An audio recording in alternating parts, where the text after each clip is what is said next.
안녕하세요 여러분, 자니쌤입니다.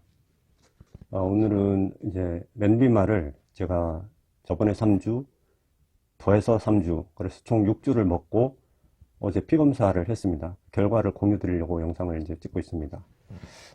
제가 왜 렌비마를 셀프 임상시험으로 먹게 됐는지는 이제 앞선 영상을 좀 첨부해 주시면 좋을 것 같은데, 먹게 된 사연하고 그 다음에 3주를 먹고 난 뒤에 피검사 결과, 그 영상 2개를 설명란에 링크로 이제 걸어 놓겠습니다. 그거를 보시고 오늘 영상을 보시면 앞뒤 상황이 조금 이해가 더 잘 되실 거라고 생각을 합니다. 그리고 오늘 이제 피검사 결과를 말씀드리고, 제가 이제 예전에 올린 영상에 어떤 분들이 댓글을 달아주신 게 있는데, 그 중에 흥미로운 게 있어서 한두 개 좀 소개를 해드릴까 합니다. 먼저, 빨리, 그 피검사 결과를 빨리빨리 좀 진행하면서 말씀드리겠습니다. 먼저 보실 거는 그 WBC 백혈구 수치인데요. 이전에 3주 복용 시점에서 5.68, 근데 이번에 검사 결과에서는 6.78이 나왔습니다. 조금 올라갔죠. 이제 WBC는 백혈구 수치인데, 이게 많이 올라갔다는 얘기는 뭐 감염의 그거라고도 얘기할 수 있지만, 이 정도의 수치는 사실은 큰 의미가 없다고 생각이 되거든요. 저번에 감기 기운이 있어서 조금 올라갔다고, 감과 같다고 말씀드렸는데, 그 감기 기운이 아직까지 여운이 남아있어서 그런 건가, 그렇게 싶기도 합니다. 그래서 이건 큰 의미를 둘 거는 아닌 것 같고요. 그 다음에 렌비마를 먹을 때는 이제 부작용이 여러 가지 중대한 게 있는데, 저 같은 경우에는 코피가 가장 골치 아픈 부작용이라고 그때 말씀드렸거든요.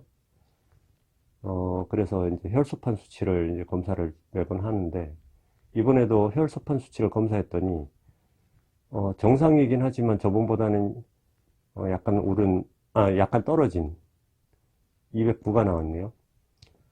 근데 뭐 이 정도 가지고 출혈 성향이 있다고 말을 할 수는 없습니다만은, 이상하게 이 기전 메커니즘을 잘 모르겠습니다. 근데, 코피가 납니다. 그게 참 신기하죠. 처음에 3주 먹을 때도 간헐적으로 났었는데, 뭐 더 심해진 건 아니지만, 그냥 2, 3일에 한 번꼴로 이제 코피가 나는 게 있고, 특히나 저는 예전에 비강암을 앓은 적이 있기 때문에, 코 안쪽에 구조물이 사실 정상적이지는 않죠. 이 안쪽으로 들어가면 그 에스모이드라는 부분, 그러니까 눈 뒤쪽쯤 되겠죠. 그쪽에 구조물이 살짝 없기 때문에 그 염증이 잘 생길 수도 있습니다만은, 거기서 코피가 나는 건 아니거든요. 결국은 코피는 이제 콧구멍에서 들어가서 한 1.5cm, 2cm 되는 그 안에서 대부분 납니다. 그래서 이게 렌비마의 어떤 작용 때문에 코피가 나는 건지 이게 참 이해할 수 없지만, 아무튼 코피는 이번에도 났었고요. 그런데 혈소판 수치는 괜찮다. 참 이상합니다.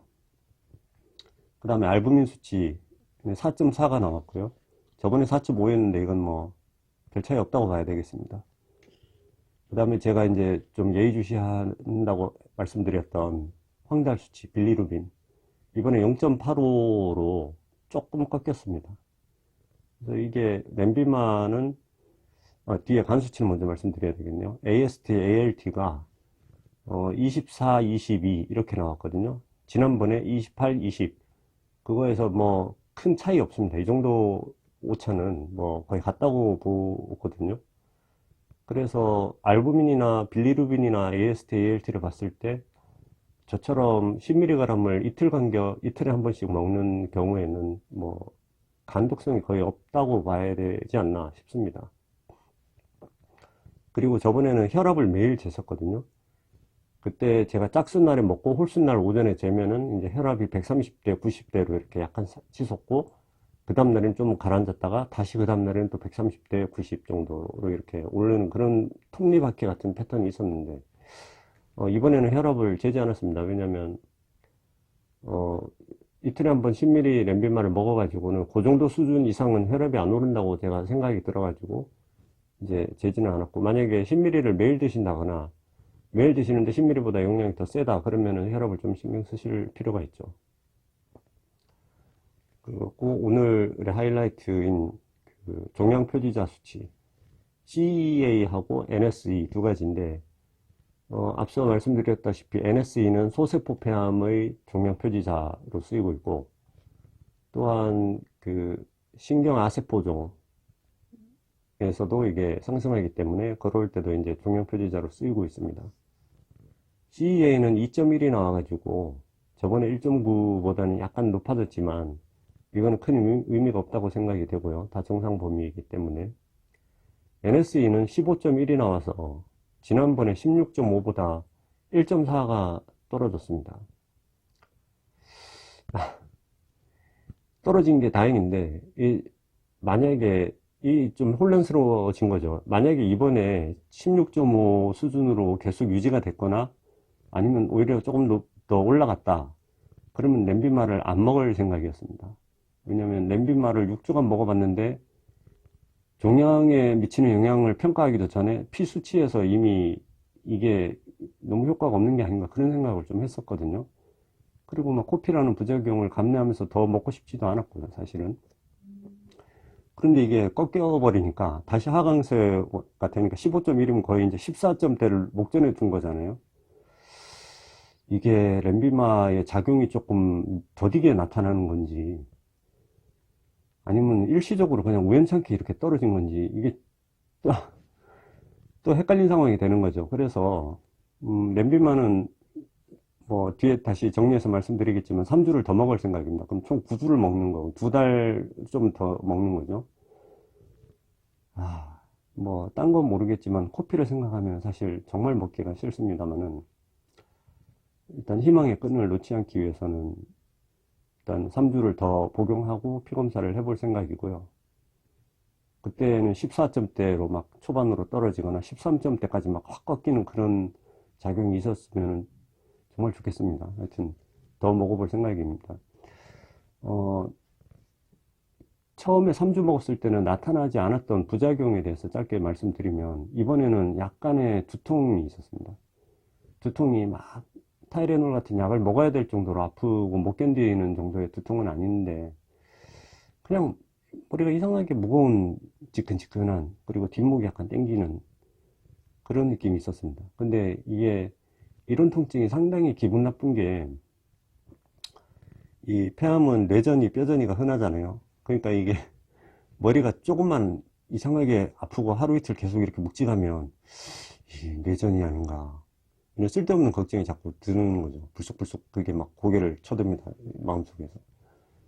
그리고 뭐 어느 날 갑자기 어깨가 결린다든지 뭐 허리가 아프다든지 아니면 옆구리를 이렇게 돌리는데 뭔가 이렇게 담 결리듯이 아프다 그러면 이것도 뼈전이 아닌가 이 걱정 근심이 이제 암 환자분들은 그게 좀 뭐 저만 그런지 모르겠습니다만 좀 있는 것 같아요. 그래서 이게 전이 때 증상하고 구별이 안 되니까요.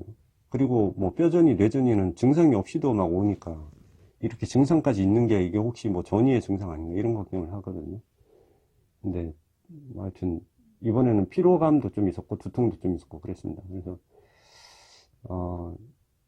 이게 좀 약효가 누적돼서 그런 게 아닌가 그런 생각은 좀 들었습니다. 검사 결과는 이 정도로 말씀드리고 제 영상에 댓글을 달아주신 분이 한 2분 정도 관련된 내용이 있어서 소개를 좀 드릴까 합니다. 렌비마 관련된 건데 첫 번째는 LA에 사시는 61세 여자분이신데 재경리님 이재경님인가 보네요. 이분 갑상선 미분암인데 이 폐하고 머리, 목, 뭐 골반 이런 데 다 전이가 되셨다고 합니다. 10년 넘게 이제 투병을 하고 계신다고 하는데 현지에서 이분은 4년 전부터 렌비마를 드셨다고 하네요. 그래서 렌비마에 대해서 좀 잘 아시는 모양입니다. 그래서 처음에 석 달 동안 20ml를 매일 드셨다고 그래요. 20ml면 상당히 높은 용량이거든요. 그거를 드셨더니 암은 줄었는데 이제 혈압이 약으로 조절이 안 될 만큼 치솟는 부작용이 있고 그 다음에 머리가 빠지고 설사가 막 하루에 10대 번씩 하고 손발에 통증이 있고, 그래서 살이 막 빠져서 40kg대까지 추락하고, 이런 부작용이 너무 심했다고 합니다. 그래서 용량을 나중에 좀 8mm 정도로 줄였더니 암이 다시 또 자라나는.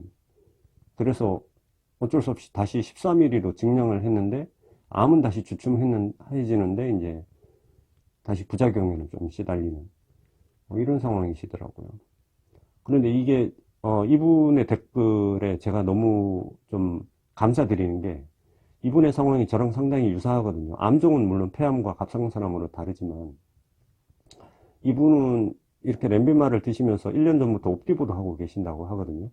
그래서 옵디보 플러스 렌비마는 저랑 지금 같은 조합이신 거고, 근데 뭐 개인적으로 이분 개인적으로는 옵디보는 별로 효과가 없다고 느끼시는 것 같더라고요. 그리고 최근에 펜벤다졸, 알벤다졸, 메벤다졸 이거 드셨다는데 2달 반 정도 드셨는데 효과가 좀 있는 것 같다고 하시고 최근에 이제 곧 CT를 찍으실 거라고 하거든요. 상당히 기대가 됩니다. 그래서 현재는 렌비마를 10mg으로 드시고 계시고 매일, 그리고 옵디보 병행 중이고 구충제 드시고 계시고 이런 상황이거든요.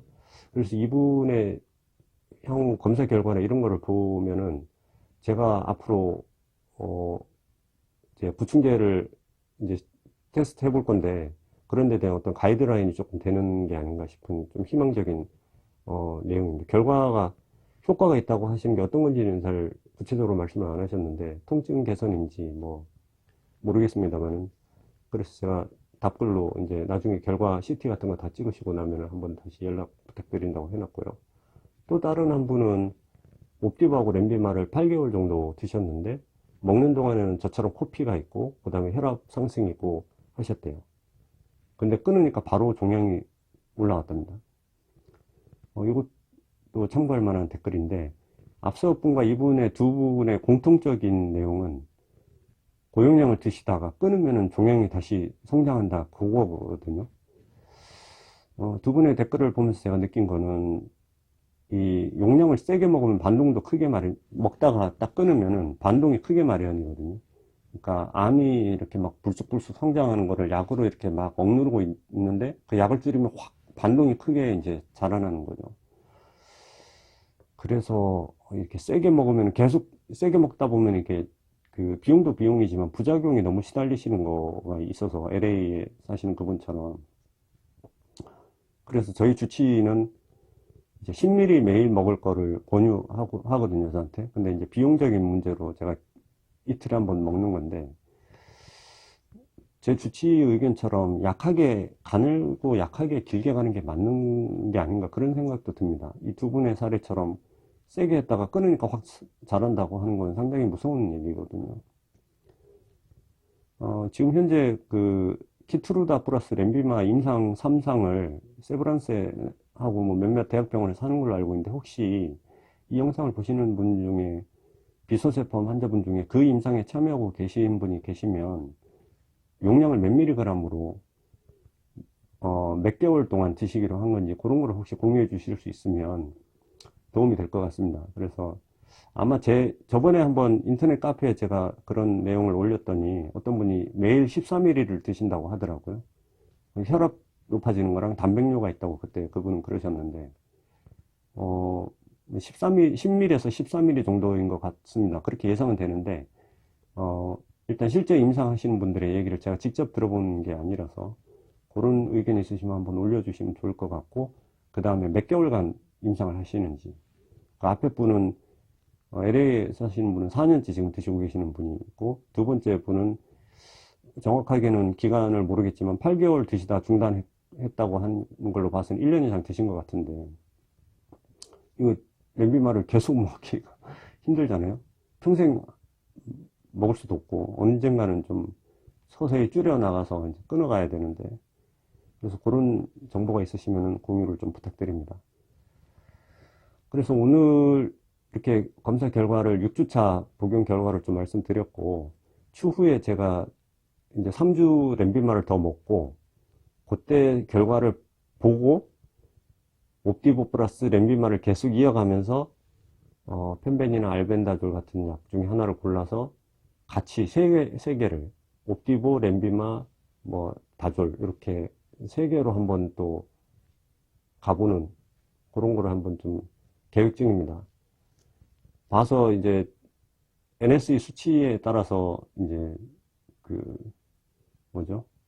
이 램비마를 더 증량을 할지 아니면 간격을 매일같이 먹을지는 그때 가서 다시 주치의랑 좀 고민을 해봐야 될 것 같긴 한데, 아무튼 이래저래 제가 마루타가 된 기분인데, 제가 해가지고 여러분들한테 어떤 여러분들이 그냥 생각만으로 궁금하셨던 분들이 계시면 제 경험담과 그 다음에 아까 분들처럼 이렇게 댓글로 올려주시는 자기의 경험담을 올려주시는 분들은 얘기를 좀 참고하시고 투병 생활에 좀 도움이 되셨으면 좋겠습니다. 그러면 오늘 영상은 여기까지 하도록 하고요. 뭐 힘든 투병 생활 와중에 건강하게 잘 지내시기를 기도드리고, 희망을 잃지 말고 암을 이겨서 극복하는 날이 얼른 왔으면 좋겠습니다. 그럼 다음 시간에 좀 더 좋은 내용으로 찾아뵙겠습니다. 시청해 주셔서 감사합니다.